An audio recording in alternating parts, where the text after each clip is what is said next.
Hello from Gardening at Douentza and welcome to this first premiere on my channel. So if you're watching this on Sunday the 18th of November at 6 p.m. Irish time, then I'm also online and here to answer any questions you might have as they come up. So don't be afraid to put those questions down there, type them in and I'll get onto them as quickly as I can.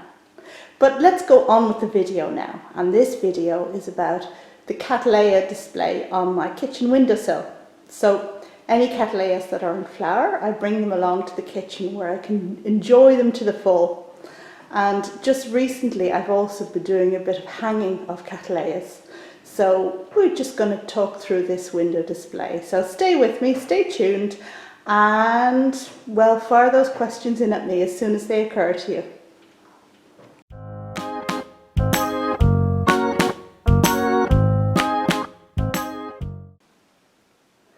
Right, so it's time to get on with the video. And I don't know if you can see this, but it's a despicable day outside. It's just bucketing down rain and so dark.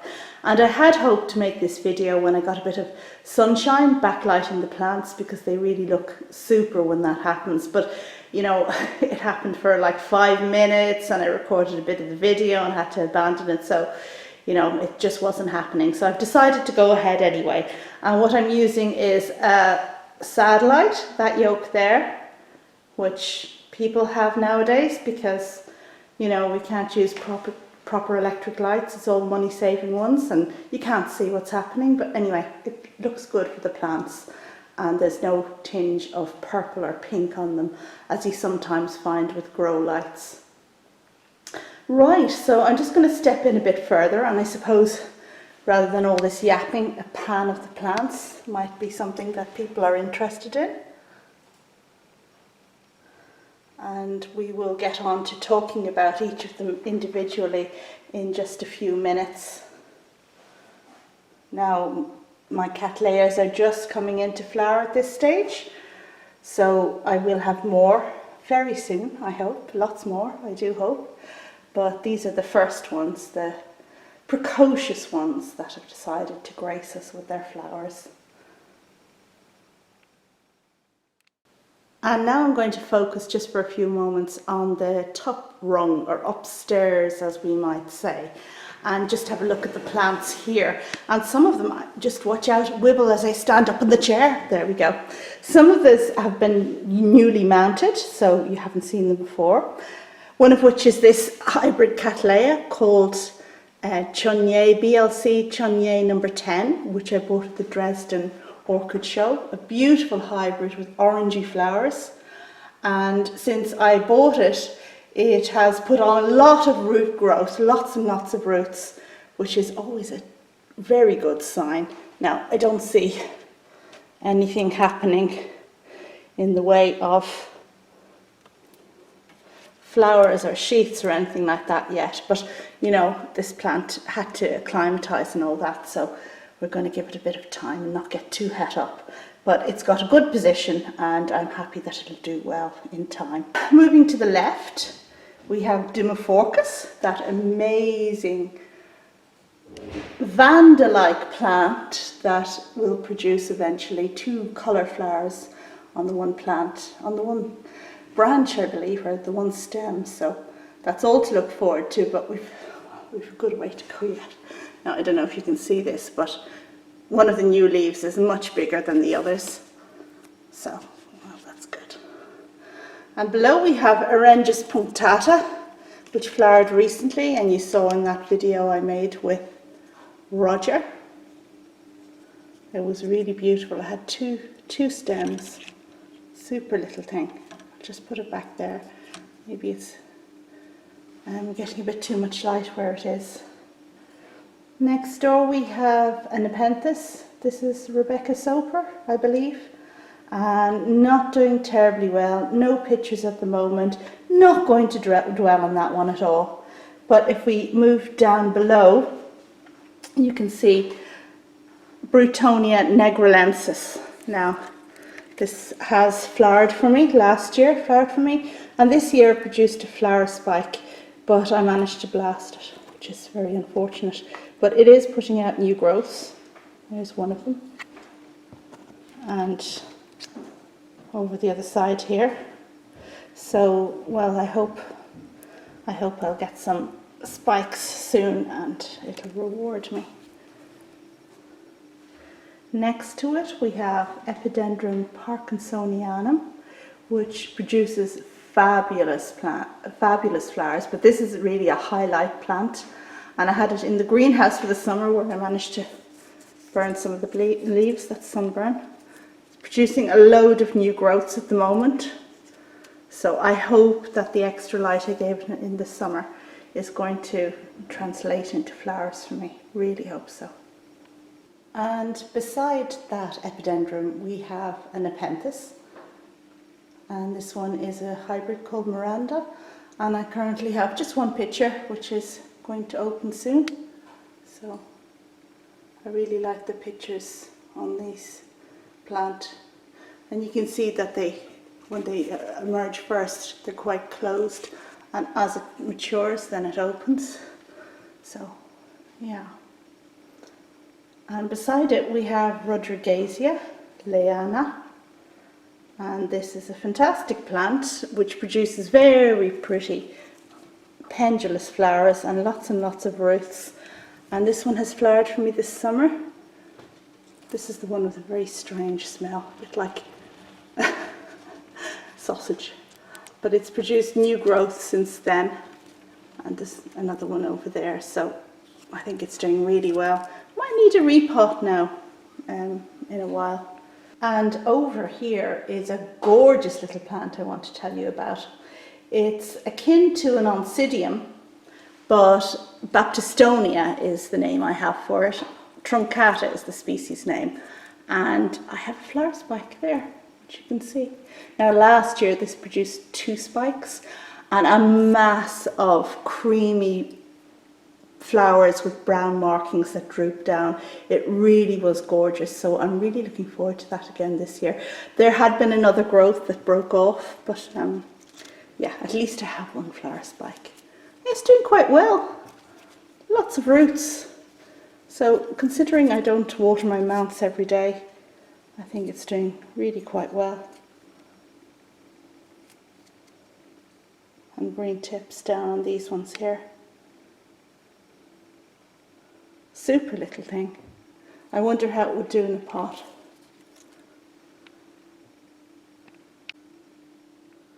So that's the top level really. That little pot up there just has some lithops in it. We won't worry about that. But what I had fun with quite recently was these orchid pots, because I had a couple of hangers from Vandas that I used to have, so I attached them to the orchid pots and just put them up there, because I think hanging orchids, they look so lovely, really like they're supposed to look, but the places that I could have hanging Cattleyas in my house is severely restricted. It's like this window and nowhere else. So I want to take advantage of it as much as I possibly can. And yeah, and the plants are going to enjoy the extra light. I suppose now it's time to talk about the lower layer and looking out for any questions that people might type in there. But if we start over here on the right, and there's a Cattleya here called Final Blue. So it's a hybrid. And this one really is very healthy looking, although it's never flowered for me. And it's producing a new growth yet again and new roots. So I think it's actually the moment for me to repot this, despite it being November. This plant really can't go for very much longer without getting a new pot. It was already chancing at having those roots out over the edge. Look at the good roots in there, all green and nice. So I'll just wait until, well actually that new growth has 2 new baby roots with green tips already. Anyway, I think it's time to repot that before there's any danger of those new roots getting damaged. Can't wait for that one to flower. I've seen pictures of this on Facebook where it's a small flowered plant, but they are quite purpley blue and it's just a mass of them. And I'd love to have this as a mature specimen in a basket or something where lots and lots of blue flowers cascade down. It would be amazing. And next door to it we have a Phalaenopsis, and this one is the species one called pallens that Alberto from the Orchidaholic channel gifted to me. And I'm just wondering if we're in focus here. And it really is a very pretty little thing. The beard here is pink. And there's some gorgeous markings. Now this plant, we just lift it out. I think that's better focus really. It has another shoot on the other side, which is branching, so I hope I'll get something on that soon. And as you can see, there's another bud down there, down below. I really like this little sweetie. Look at the way it shivers. All right. Okay, so that's Phalaenopsis pallens. And as usual, I'm going to put a list of all the plants mentioned in this video in the description box. Okay, so now we're moving over to some Cattleyas, and we're focusing first on a purple and pinky mauve one. And I don't know if the camera is picking this up, but there are definitely some kind of sparkles on the petals there, which some orchids have, and really is very attractive. Now when this opened first, it was very purple. The whole funnel bit at the front was dark purple, and the petals really looked quite purple, but it's getting more of a pinky tinge now. It's a Cattleya with Bauringiana in its parentage, and you can see that really from the short stubby pseudobulbs and the way, I don't know, there's just something about the way the sheaths manifest themselves on Bauringiana. You saw this a little while ago and I had 6 flower buds at that point in time coming, but I'm very sad to say that I've lost 3 of them to that blasted slug that was in the medium. Oh no, it was terrible. So if we look at these 2 beautiful flowers, but over here you can see the full horror. I think that had 2 buds and he ate them all. I got him in the end, but not before he'd done that. And also some damage over here. So you can see we have another bud there, but that used to be 2 buds. There's a new growth coming here, so I would be hopeful that something might come from there. But basically this is quite a large plant, and it would have been glorious if I'd had lots of flowers all the way around, but well, Mr. Slug decided that wasn't to be. Flowers aren't enormous, as you can see, but they're big enough. And what else? I mean, it's a healthy plant, and the fact that it's flowering from all around will augur well for next year. If I get a good light next year and manage to keep the slugs away, then hopefully I'll have a super specimen. Don't need to pop this on next year either, so that's good. There are some marks in the leaves, but they're stable now, and I got a number of marks like this on a few of my Cattleyas about a year ago, and that's when I decided to introduce the fan. I reckoned that just lack of air movement was, well, it was indirectly bringing about a range of problems in my Cattleyas, but the fan really just didn't work out for me. It was just drying them out too quickly, and I'd have had to repot them, and it's just, anyway, I stopped using it. But the markings seem to have stabilised on this, and there's another plant that had similar, so I'm very pleased with this. I forgot to tell you what this is called, and it's Cattleya, might be Guarianthe. There's my cat. She wants to have a word. Hello, Katsky. So anyway, it's Guarianthe, Sierra Skies, and then Leone is the cultivar, and I think it really is a beauty. It hasn't flowered for 3 years. This is flowered for me 3 years ago. And so I think it's a highlight one. It's one that you really do need highlight for, and that's why it being out in the greenhouse this summer has really paid off.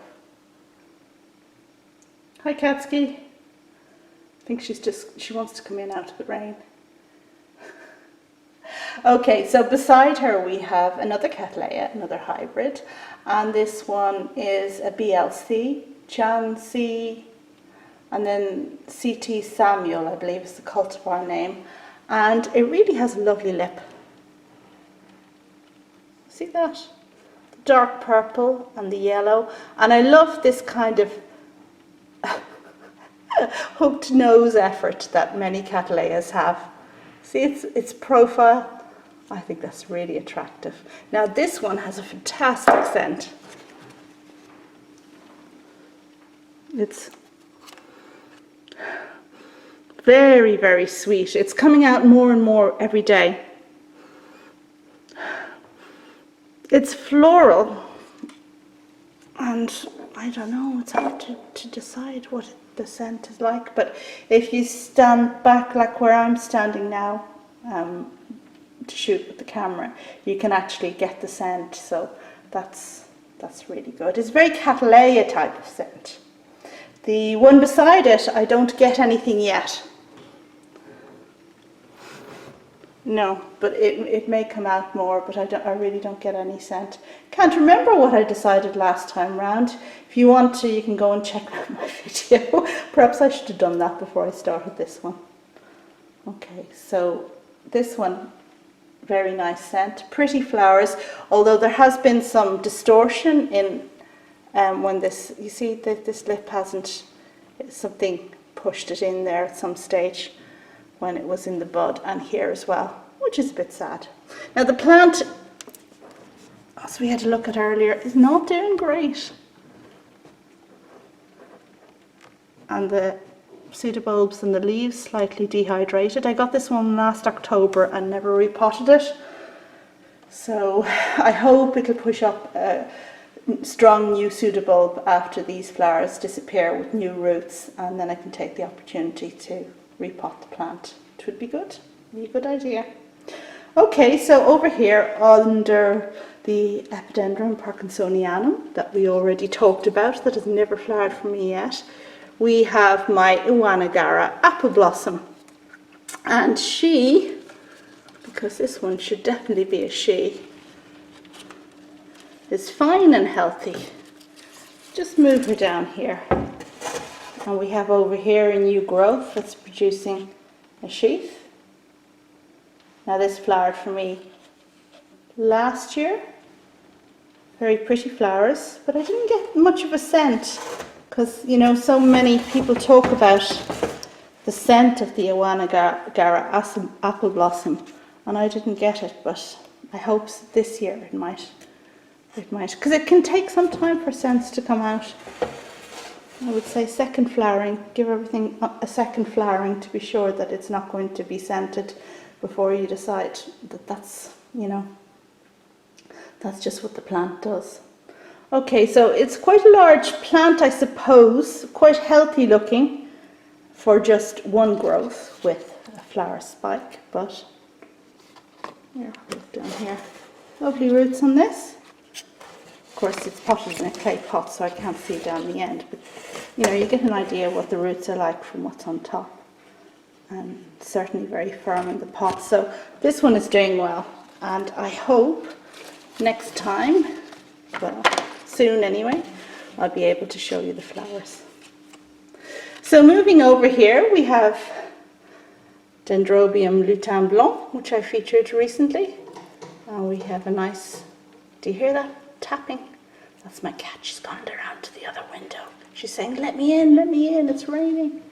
Don't be so mean, just videoing. So Lutin Blanc has a number of flower spikes. Oops, and that one there. And I hope it's going to shape up to be a magnificent flowering like it had before.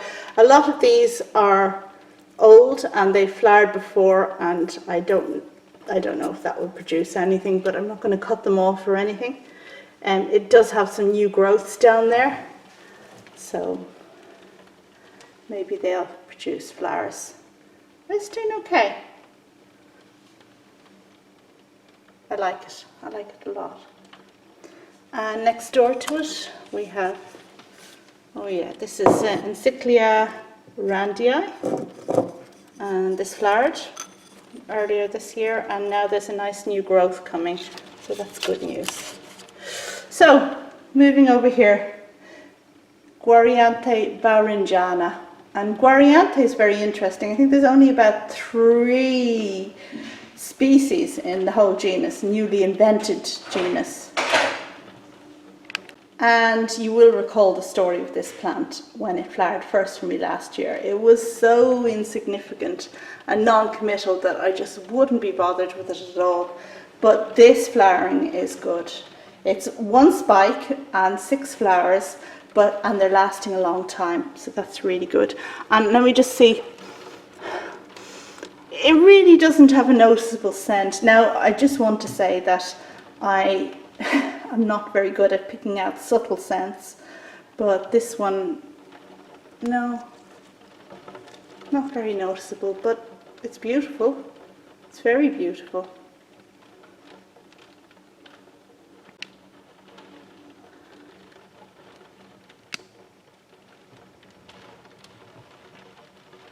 I like this a lot.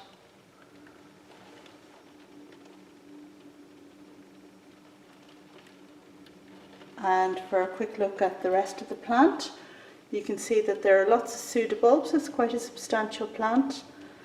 2 leaves on the top of each, and one of the characteristics of this plant is that it will tend to sit proud of your substrate, and that's the way it likes it. If you were to bury the base of this pseudobulb, it wouldn't flower. So, you know, the tendency, when you see this, you might feel inclined to put more bark around it, but it's supposed to sit like this. So that's it. And what have we got in the corner there? That's Masdevallia Bellavallia, which flowered for me, and healthy little plant. And this is a fantastic miniature. Produces really, really big white flowers with green on them, and really recommended. I think anybody looking for an Masdevallia should have that one as their port of call, if they can provide good light, but you probably need good light for any Masdevallia. And just beside here we have my Masdevallia, and the same flower spike you saw in the last video, which is lasting a long time, very pleased with it. But I took this into the kitchen from the cool room, so probably not the best thing to do. But you know what? I have this feeling that Masdevallias are going to be a bit like pansy orchids, those Phalaenopsis, that they're ones that you get a kind of fluke, you can get a fluke flowering with. And if that's the case, then I want to enjoy those flowers for as long as I have them, because I don't put much stock in the idea that I'll have this plant longer term. I mean, I'll have the plant, it grows and grows, but you know, it's flowers that we want. So anyway, and if you look here, I have another spike, which of course is crazy because we had such a long hot summer, and this is one that likes moist, cool temperatures. Yet it decided that this is the year that it's going to flower. Hilarious, really. Just up from that we have the Nepenthes, no pictures, and we have, oh yeah, that Dendrobium trisiflorum that was mentioned in one of my videos with Roger, and baby Nepenthes that I bought a while ago. But this, I'll just show you briefly. Now, somebody mentioned that I may have a virus on this because of the markings in the leaves. Certainly the fact that it's defoliated isn't a good sign, but this new picture is really quite tall, and it looks quite healthy, and the leaves are clean, and I think it's finished growing now, won't need any more, so I'm keeping it on the dry side because it would be amazing if this finally flowered for me. Yeah.